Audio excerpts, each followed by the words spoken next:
ada sampai 13 riwayat hadis lengkap dengan jalur sanad serta asbabul wurudnya. Lalu setiap hadis tersebut Imam At-Tirmidzi menjelaskan makna lafaznya yang kemudian sebagian besar masih muskil, masih sulit dipahami, Pak. Ya. Sehingga tidak heran kitab ini mendapatkan sambutan yang baik dari para ulama-ulama, terutama ulama hadis maupun ulama ahli tarikh, yang mereka secara khusus mengkhususkan menulis tentang syarah kitab Syama'il Muhammadiyah atau penjelasan dari kitab Syama'il Muhammadiyah. Karena kalau kitab aslinya Imam At-Tirmidzi itu tidak lengkap penjelasannya. Karena ini hanya berisikan riwayat-riwayat singkat saja. Seperti yang saya sampaikan 1 bulan yang lalu, riwayat-riwayat tentang Asy-Syama'il Muhammadiyah, atau lebih tepatnya kita berhubungan kali ini adalah bab tentang bentuk fisiknya Nabi Shallallahu Alaihi Wasallam. Dan kalau kita tengok bentuk fisiknya Nabi Shallallahu Alaihi Wasallam dikhususkan oleh Imam At-Tirmidzi satu bab khusus, namanya Maja'a fi khalqi Rasulillah Shallallahu Alaihi Wasallam, atau bentuk fisiknya Rasulullah Shallallahu Alaihi Wasallam. Dan hampir rata-rata riwayat yang dimunculkan baik itu oleh Imam At-Tirmidzi atau oleh beberapa ulama-ulama yang lain tentang bentuk fisiknya Rasulullah, rata-rata yang meriwayatkan hadisnya itu adalah as-sahabah as-saghir, sahabat-sahabat junior. Jadi bukan sahabat-sahabat senior. Sahabat-sahabat senior itu ada Abu Bakar, Umar, Utsman, Ali gitu ya. Tapi yang meriwayatkan tentang bentuk fisiknya Rasulullah Sallallahu Alaihi Wasallam hampir rata-rata as-sahabah as-saghir atau sahabat-sahabat junior. Misalnya seperti Ibnu Abbas, Abdullah bin Umar, kemudian siapa lagi yang junior-junior itu? Abdullah bin Jubair, Ibnu Mas'ud, atau Abu Hurairah, itu sahabat-sahabat junior semua. Mengapa?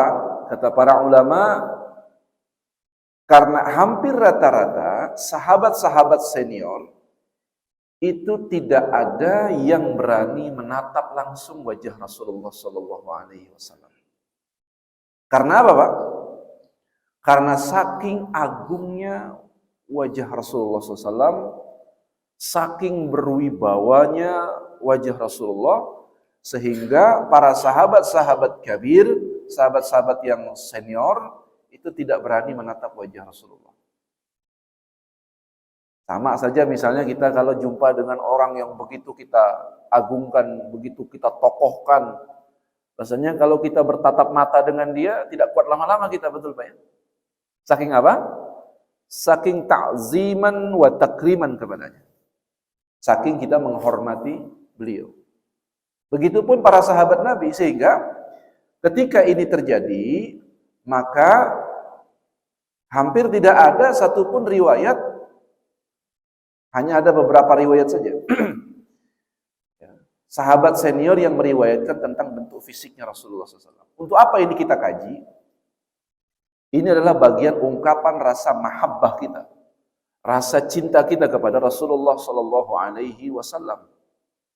Makin kita menelusuri perjalanan Rasulullah, makin kita membaca lembar kisah Rasulullah, makin kita membaca riwayat-riwayat tentang bentuk fisik Rasulullah, makin utuh kita melihat Rasulullah secara jelas, maka saya yakin lisan kita, hati kita akan sangat mudah sekali bersolawat kepada Nabi Sallallahu Alaihi Wasallam.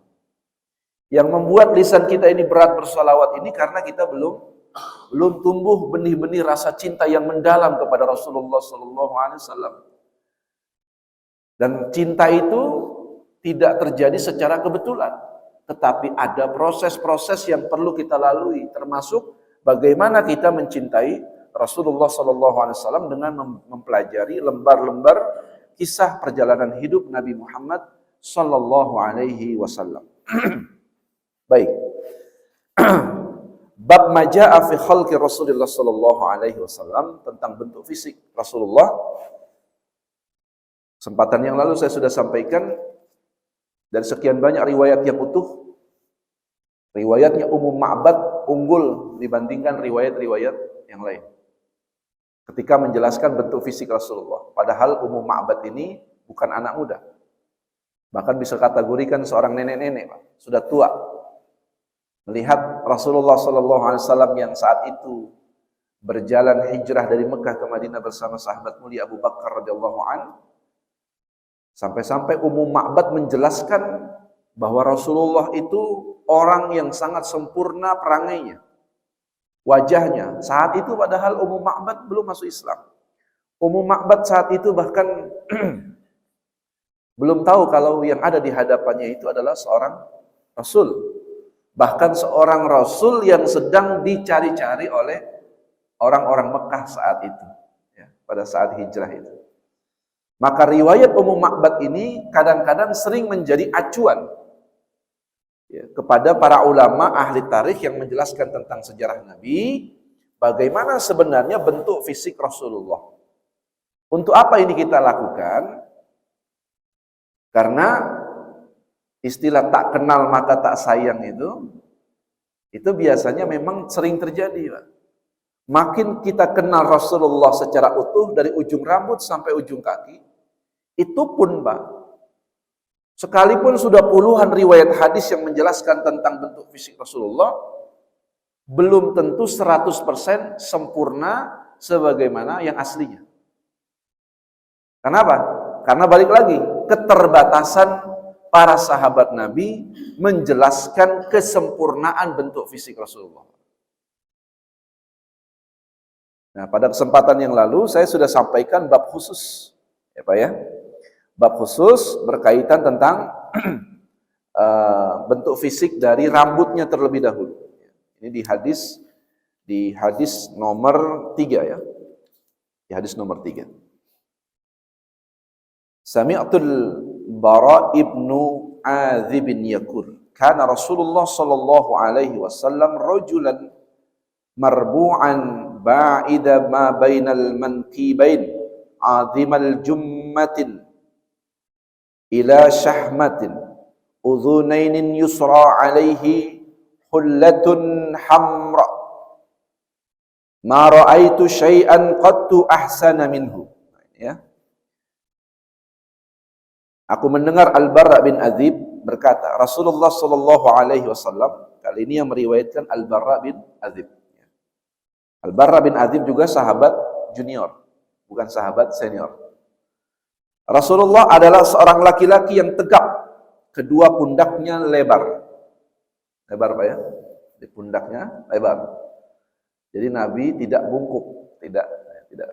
Kalau jalan tidak bungkuk begini, tapi juga tidak terlalu membusungkan dadanya.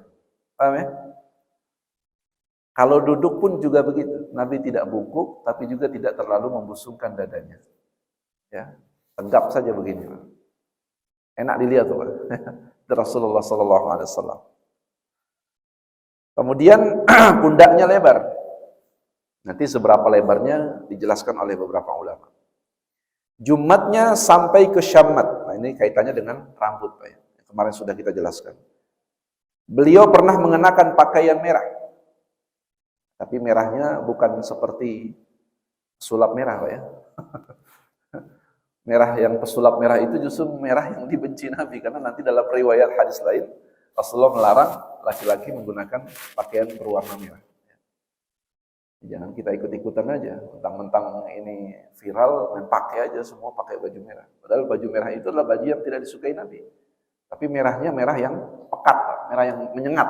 Itu yang tidak disukai Nabi. Karena Nabi sesekalipun juga Nabi menggunakan pakaian berwarna merah. Tapi merah yang tidak menyengat, tidak pekat. Beliau pernah mengenakan pakaian merah. Aku tidak pernah melihat apapun yang lebih indah dari dirinya sama sekali.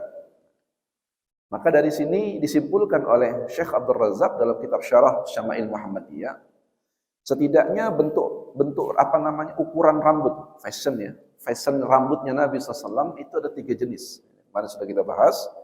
Pertama ada wafrat. Yang kedua ada limat. Yang ketiga ada jumat. Ini tiga jenis bentuk ukuran rambutnya Nabi SAW. Apa itu wafrat? Wafrat itu adalah rambut yang menjurai ke syahmat telinga. Syahmat telinga adalah bagian daun telinga yang lunak, yaitu tempat dipasangkannya anting pada wanita. Berarti sampai sini, Pak. Jadi rambutnya Nabi, ya, ukuran rambutnya Nabi, panjangnya rambutnya Nabi sampai ke telinga sini, bukan yang di sini, Pak. Di sini. Ya, ini yang disebut dengan wafrat. Rambut Nabi sampai wafrat, ini sampai sini. Ujung telinga, Pak. Ya. Yang kedua, sampai limat, rambut yang melewati syahmat. Ya, ujung telinga, berarti lewat dari ujung ini. Jadi sampai sini, Pak.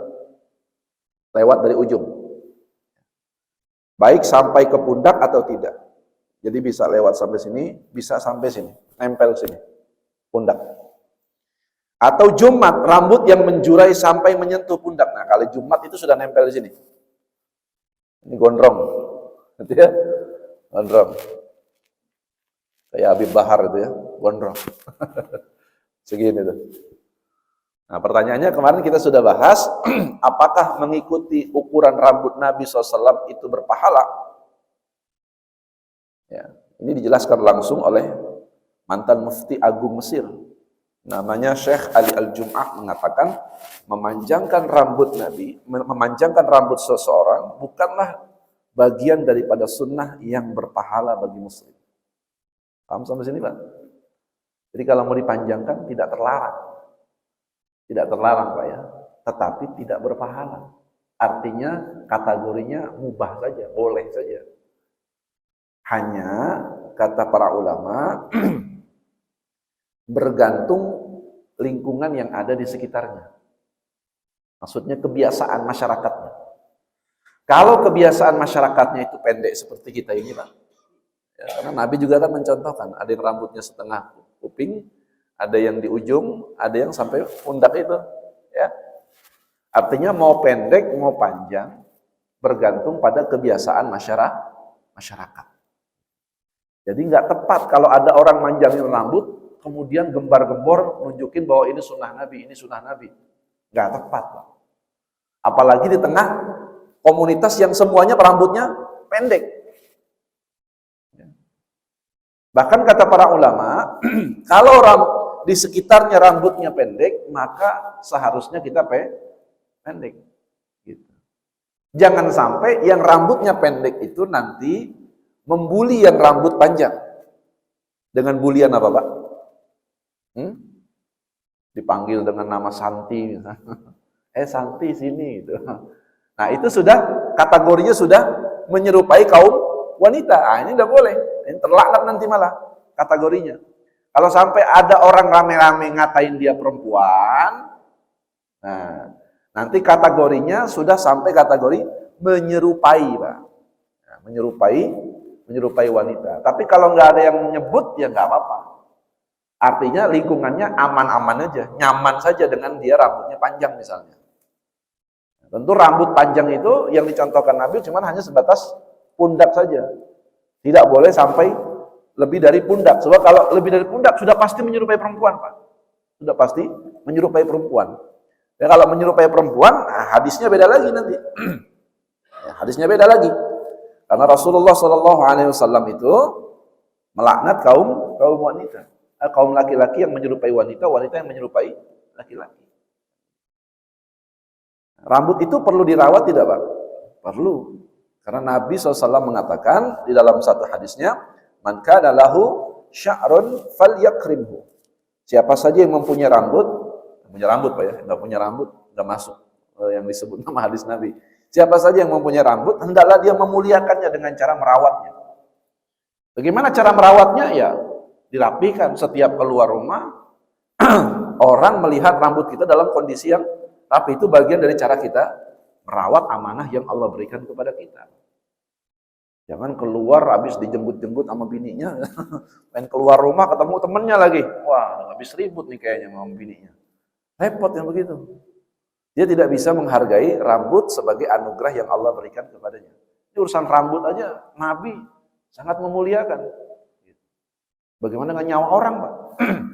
Ini kalau Nabi dikategorikan sebagai pembunuh, ini aneh. Rambut aja dimuliakan oleh Nabi, apalagi orang, kan begitu. Apalagi manusia, apalagi nyawa orang. Nah, ini bagian yang pertama. Jadi 3 jenis ya. Sebab di dalam riwayat lain Al-Bara bin Adzib juga mengatakan, ini kaitannya dengan apa namanya? Baju merah tadi yang disebut dalam hadis Nabi. Nahan Nabi anil mathiril humri. Nabi terkadang melarang kita untuk mengenakan pakaian yang berwarna merah. Gak boleh, Pak. Jadi pakaian merah yang mencolok itu pakaian yang salah satu pakaian yang tidak disukai Nabi. Bahkan nanti dalam riwayat ada pakaian-pakaian atau warna-warna yang memang tidak diperbolehkan oleh Nabi SAW untuk dikenakan. Satunya merah, ya Pak ya, kuning. Nah, kuning juga ada. Ya. Kuning yang mencolok itu tidak disukai oleh Nabi SAW. Kemudian dijelaskan, sebagian ulama menggabungkan 2 riwayat ini. Yang tadi Nabi pakai baju merah, yang satu melarang pakai baju merah. Para ulama kemudian menggabungkan 2 riwayat ini, maka mereka menjelaskan bahwa maksudnya adalah warna merah yang sifatnya murni. Nah, tadi ya, warna merah murni itu yang terang. Itu yang dilarang oleh Nabi SAW. Jika warna itu tidak merah murni, seperti merah ada sedikit campuran warna lain, ya. Kemudian misalnya putih atau hitam yang lainnya, maka tidak terlarang. Karena Nabi SAW sendiri mengenakan pakaian yang berwarna merah. Ini pentingnya kita ngaji, Pak ya. Supaya apa? Supaya kita ketika melihat teks dalil yang terkesan sepertinya berlawanan, yang satu Nabi pakai baju merah, yang satu Nabi melarang pakai baju merah, maka di sini disimpulkan oleh para ulama, artinya bukan merah yang murni yang dilarang oleh Nabi untuk mengenakannya. Bahkan di beberapa peperangan Nabi, misalnya di perang Badar, ada beberapa sahabat Nabi yang sengaja memang menggunakan pakaian merah. Ya. Maka Nabi kemudian mengatakan, sesungguhnya warna pakaian ini warna yang tidak disukai oleh Allah. Begitu. Tapi khusus untuk perang ini, maka silakan kau pakai. Bahkan ada yang cara berjalannya saja tidak disukai oleh Allah. Cara berjalan angkuh itu, sombong, dadanya dibusungkan begitu. Tapi di medan perang itu diperbolehkan oleh Nabi SAW untuk menunjukkan kekuatan kepada orang-orang kafir. Kan begitu. Baik. Ini hadis yang ketiga. Baik, kita lanjut ke hadis yang keempat. Ini masih berhubungan dengan maja'a fi halqi Rasulullah SAW. Masih berhubungan dengan bentuk fisik Nabi. Ini masih diriwayatkan oleh Al-Bara bin Adzib. Ma ra'aitu bidhi limatin fi hullatin hamra'an ahsanan min Rasulillahi lahu sya'run yadribu manqibah ba'idu ma bainal manqibain lam yakun bil qasiri wala bit tawil. Nah, ini penjelasan dari yang hadis yang ketiga tadi ya, hampir sama. Saya tidak pernah melihat orang yang berambut limat yang mengenakan jubah berwarna merah yang lebih tampan dari Rasulullah SAW. Rambutnya menjurai sampai menyentuh pundaknya, antara kedua pundaknya lebar. Beliau tidak bertubuh pendek, juga tidak bertubuh tinggi. Nah, di sini dijelaskan tidak terlalu pendek. Ya. Perkataan antara kedua pundaknya lebar, maknanya telah dijelaskan beberapa hadis sebelumnya. Dia tidak bertubuh pendek, juga tidak tinggi. Maksudnya tinggi, beliau pertengahan antara tinggi dan pendek. Beliau tidak sangat tinggi, tidak juga terlalu pendek.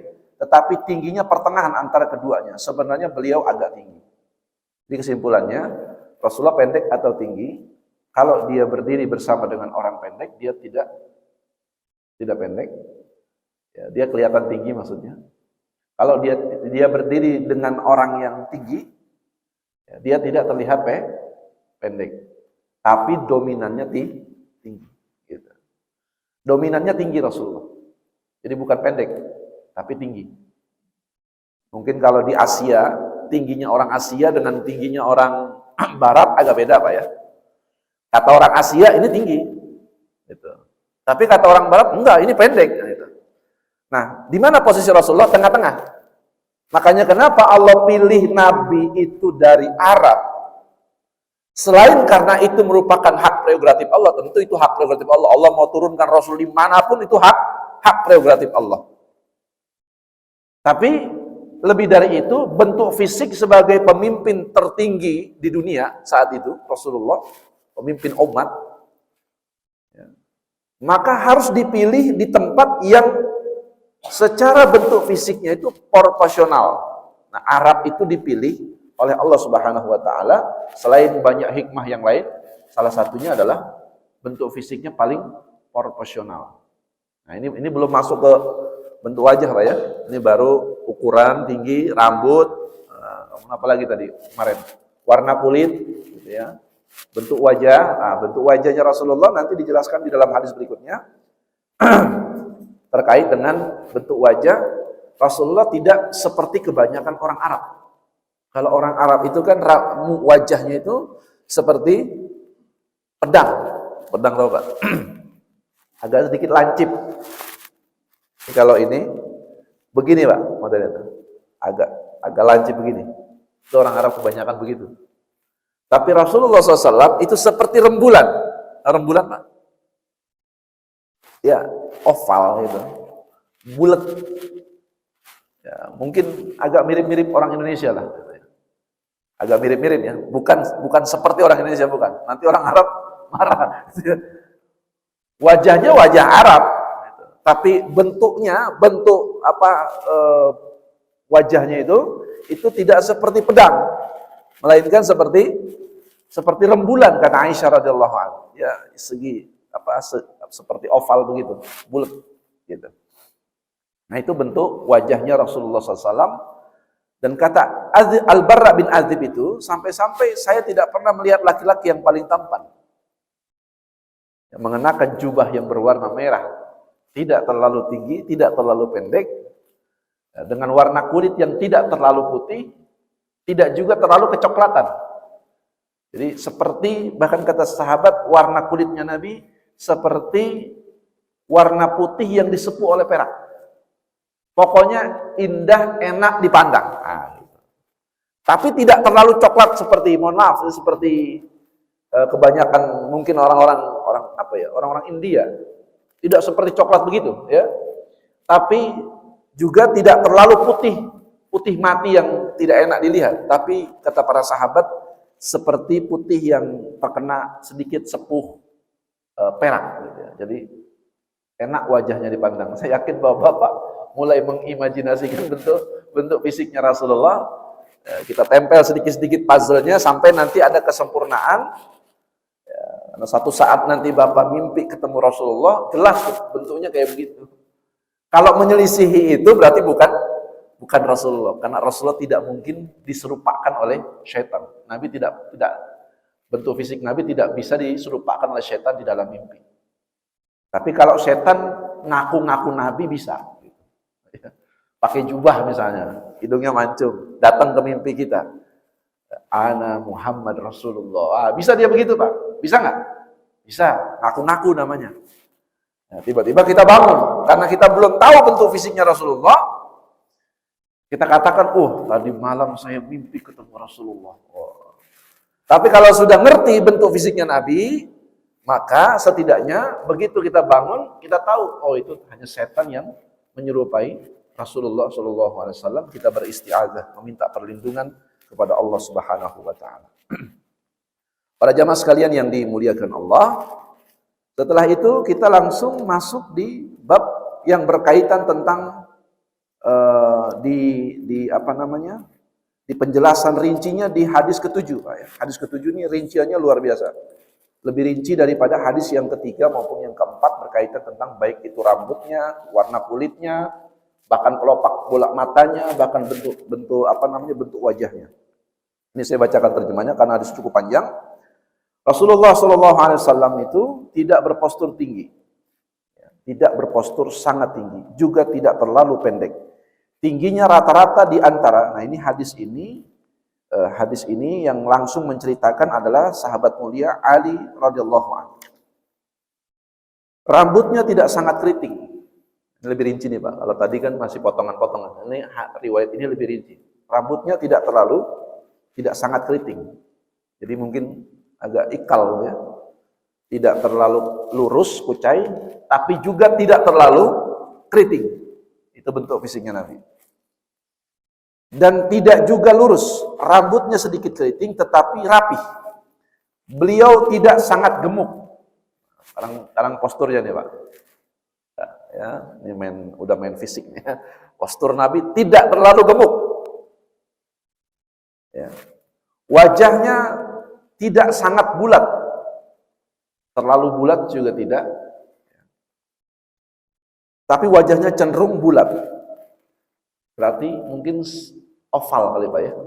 Tidak terlalu bulat. Tapi juga tidak terlalu lancip seperti kebanyakan orang-orang Arab itu. Kemudian bola matanya hitam. Bulu matanya panjang. Ya. Ujung-ujung tulangnya kuat dan pundaknya juga kuat.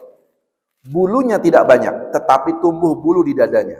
Jadi kalau dalam riwayat bulunya Nabi itu sampai di bagian jambangnya itu Pak, bagian ke bawah, sampai ke bagian janggutnya Rasulullah, sampai ke sini Pak, dia nyambung ada bulu-bulu yang tipis sampai ke dadanya Pak, dalam riwayat. Hah? Ganteng banget. Pokoknya ganteng banget itu ya. Ini apa namanya? Itu sampai di Arab itu. Orang Arab begitu Pak. Kalau yang ganteng banget. Di Arab itu begitu. Bahkan ada artis Arab saking gantengnya, tadi Dubai dari mana saya pernah baca artikelnya. Saking gantengnya Pak, dia diusir oleh pemerintahan. Karena ada permasalahan tentang kegantengannya itu. Saking gantengnya sampai diusir. Artis Pak. Begitu saya lihat memang gantengnya luar biasa.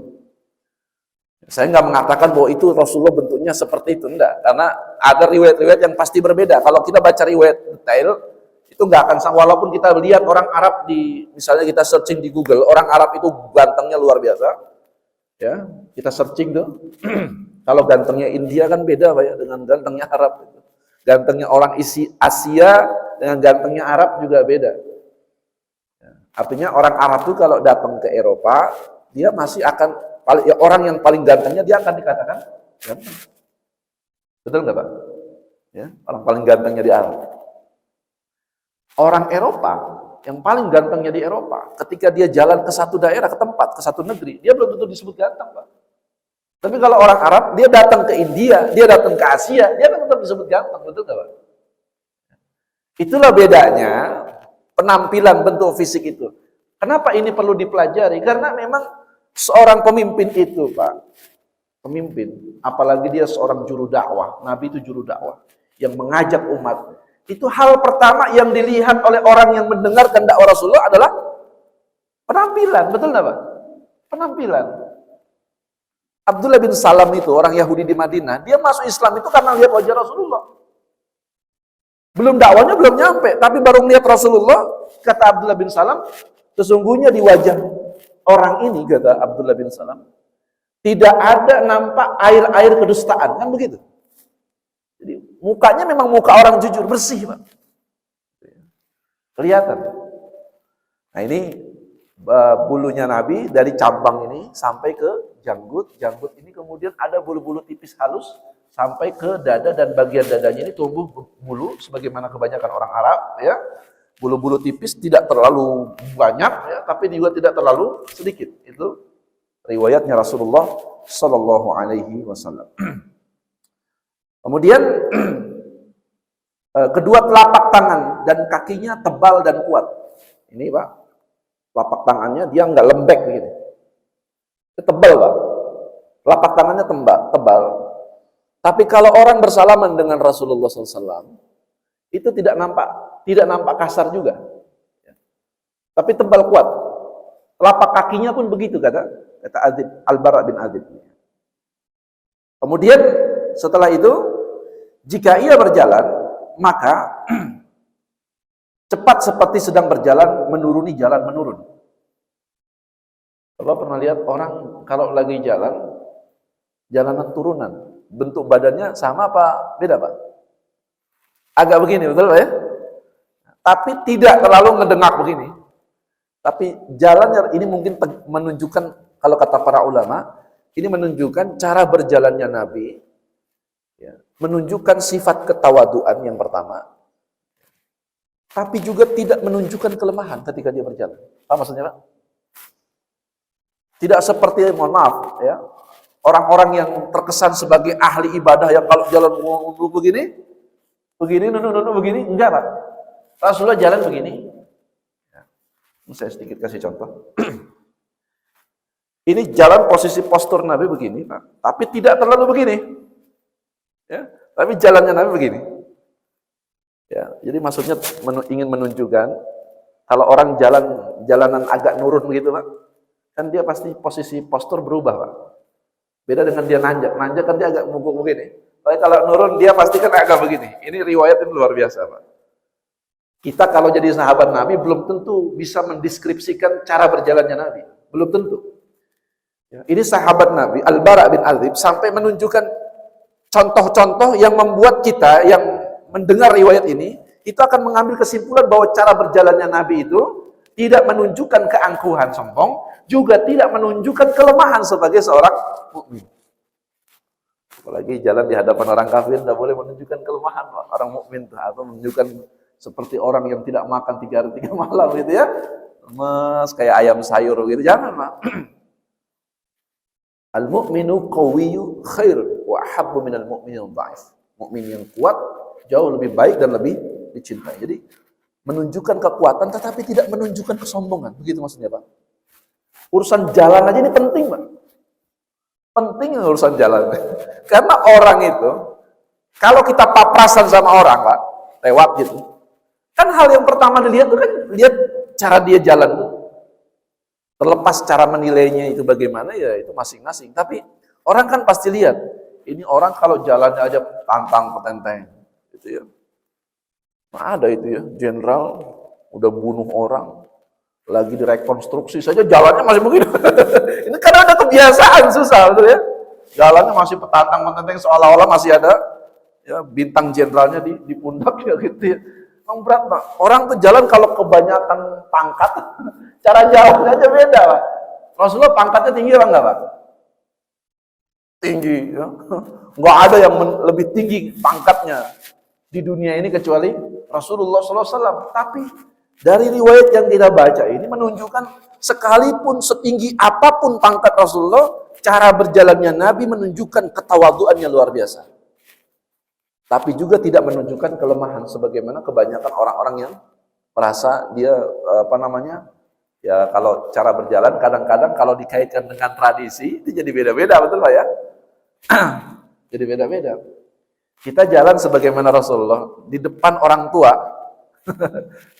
Jalan begitu. Itu kalau menurut sebagian tradisi tidak sopan, betul? Contoh, menyambut orang yang kita muliakan. Ini riwayat banyak disebutkan. Nabi SAW itu kalau ada orang datang tinggi kedudukannya, Nabi tidak berdiri, Nabi tetap duduk. Kalau dibawa ke wilayah kita, oh ini nggak hormat ini. Satu, ini riwayat yang satu. Riwayat yang lain, Nabi juga kadang-kadang berdiri. Gitu. Jadi ini menunjukkan bahwa inilah rahmatan lil alamin agama Islam. Supaya apa? Supaya diterima di semua wilayah, di semua kalangan. Artinya kalau Islam itu dibenturkan dengan tradisi yang nggak nyambung. Tidak ada agama manapun yang paling bisa diterima oleh tradisi satu masyarakat kecuali agama Islam, Pak. Betul lah. Silakan cek, Pak, agama manapun deh. Dari mulai tata caranya. Nah, karena memang ajaran agama yang paling detail menjalankan tentang tata cara hidupnya. Dari bangun tidur sampai tidur lagi. Dari bangun tidur sampai masuk WC. Dari masuk WC sampai makan, sampai tidur lagi. Itu cuma agama Islam, Pak. Agama lain nggak ada. Mana dia ada di perjanjian baru atau di perjanjian lama yang menjelaskan bagaimana seseorang tata cara makan seseorang? Ada nggak dijelaskan? Atau oleh nabinya atau oleh utusannya? Nggak ada, Pak. Nggak ada. Agama Islam saja. Ya, ini kaitannya dengan cara berjalannya Nabi. Makanya di dalam riwayat lain, Abu Hurairah itu kalau masuk waktu subuh, Pak, Abu Hurairah itu termasuk yang nunggu nabinya nggak di masjid. Nabi kan rumahnya berdempetan dengan masjid Pak ya. Tapi ya dibilang dempet juga tidak terlalu dempet dengan pintu. Artinya kalau orang mau jemput pun juga masih ada space untuk jalan kaki.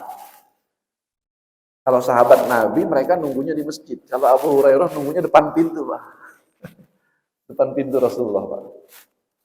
Begitu Rasulullah buka pintu, sampai nutup pintu, sampai cara Rasulullah berbalik badan, sampai Rasulullah berjalan ke arah masjid, itu diperhatikan dengan detail oleh Abu Hurairah. Sehingga tidak sedikit riwayat-riwayat yang menunjukkan cara berjalannya Rasulullah itu kadang-kadang beda-beda Pak. Misalnya tadi contohnya, Al-Bara bin Azib meriwayatkan cara berjalan Rasul seperti dia menuruni, ya. Tapi ada juga riwayat yang lain, Rasulullah itu menundukkan wajahnya ketika berjalan. Itu tergantung siapa Pak? Tergantung riwayat hadisnya. Dia melihat Rasulullah sedang berjalan dalam posisi apa, kan begitu. Maka jangan heran kalau bicara tentang cara berjalan, bentuk fisiknya Nabi, kadang-kadang ada riwayat-riwayat yang sepertinya berbeda, padahal sebenarnya tidak berbeda. Hanya sudut pandang yang berbeda yang disampaikan oleh riwayat hadis.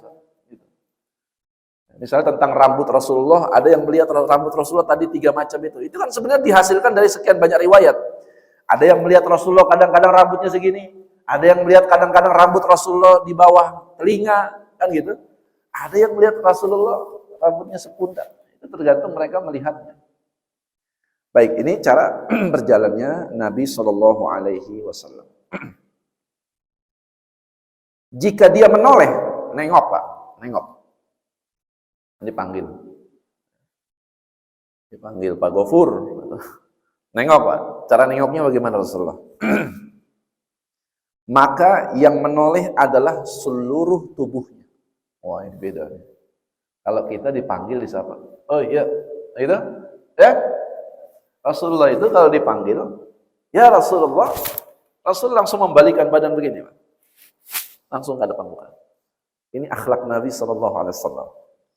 Jadi kalau dipanggil, enggak, apalagi sama orang tua Pak. Kalau dipanggil sama orang tua cuma ngelirik doang ini, Masya Allah. Rasulullah dipanggil sama yang lebih muda saja, dia pasti akan menolehkan badan seluruhnya. Bahkan dalam riwayat, Rasulullah pernah dipanggil oleh, mohon maaf, yang di sebagian masyarakat itu menganggap dia sedikit ada gangguan jiwa gitu ya. Dipanggil, Rasulullah melayaninya Pak. Bahkan ada seorang wanita yang ingin menyampaikan keluh kesahnya, begitu panjangnya, saking panjangnya nggak cukup di tengah jalan, akhirnya di pinggir jalan duduk bersama Rasulullah SAW. Nah, ini cara menolehnya Nabi Pak. Ini penting nggak Pak? Penting nggak Pak? Kalau dipanggil nengok, bukan ngelirik. Ini Nabi bukan ngelirik, nengok. Bahkan ketika orang bicara ya, orang bicara nih, itu yang Nabi hadapkan seluruh tubuhnya, bukan matanya doang yang nengok begitu. Nah, kita sama istri kita begitu nggak? Jangan-jangan kita asik, istri lagi ngomong, lagi cerita, kita asik main handphone. Tapi Rasulullah dihadapkan wajahnya, sampai-sampai dalam riwayat, Ibunda Aisyah itu pernah cerita lebih dari 2 jam Pak. Perempuan begitu Pak, kuat dia Pak, cerita pokoknya. Itu didengarkan oleh Rasulullah dengan seksama. Jadi pendengar yang baik itu dicontohkan oleh Nabi SAW. Dimulai dari apa? Ya dari itu ketika disapa, dipanggil, maka Nabi membalikkan seluruh tubuhnya, badannya. Kalau badan sudah balik Pak, wajah merengut nggak Pak kira-kira? Halo? Kalau badan sudah balik, wajah merengut nggak kira-kira? Enggak. Respect pasti wajah jadi senyum. Ya Pak, ada apa Pak? Kan gitu. Kalau disapa kan begitu Pak. Sebenarnya kan budaya Indonesia ini. Jadi orang Indonesia itu sebenarnya nggak susah-susah amat Pak sebenarnya. Betul nggak? Nggak susah-susah banget diajarin ngikutin cara hidup Nabi. Kenapa? Karena hampir ada kemiripan. Kebiasaan-kebiasaan kita itu sebenarnya sudah dipraktikkan oleh Rasulullah. Sehingga kita sebagai orang Indonesia sebenarnya beruntung. Maksudnya beruntung gimana? Lebih mudah ngikutin Nabi dibandingkan beberapa negara-negara, daerah-daerah yang mereka nggak biasa melakukan itu. Orang kalau nggak biasa, kemudian mau dibiasakan kan susah Pak, betul nggak? Tapi orang kalau sudah terbiasa, kemudian langsung diajarkan bagaimana mengikuti pola hidup Nabi itu akan lebih mudah dibandingkan orang yang nggak biasa sama sekali. Wong senyum aja, senyum. Senyum itu kan budayanya orang Indonesia, betul? Betul nggak, Pak? Tanya orang-orang turis-turis yang dari luar negeri, Pak. Yang mereka datang ke Bali atau mungkin datang berkunjung ke daerah dari Indonesia. Tanya, apa respon mereka? Penduduk yang ramah, kan gitu? Apa? Murah senyum, betul? Ini kebiasaan kita, Pak, sebenarnya.